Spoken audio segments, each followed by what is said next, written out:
மனைவி என்பவள் யார்? கடல் சொன்னது.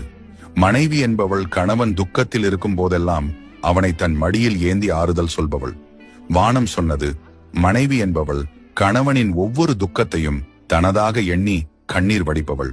பூமி சொன்னது, மனைவி என்பவள் கணவனின் மணிமகுடம் ஆவாள். கணவன் அதில் பதியப்பட்டிருக்கும் வைரம். காற்று சொன்னது, மனைவி கணவனின் ஆடையாகவும் கணவன் மனைவியின் ஆடையாகவும் இருக்கிறார்கள். மழை சொன்னது, மனைவி என்பவள் கணவன் சிறப்பாக வாழ்ந்து சொர்க்கம் செல்ல ஆசைப்படுகிறாள். சொர்க்கம் சொன்னது, மனைவி இல்லாமல் கணவன் மட்டும் சொர்க்கம் போக எந்த முகாந்திரமும் இல்லை.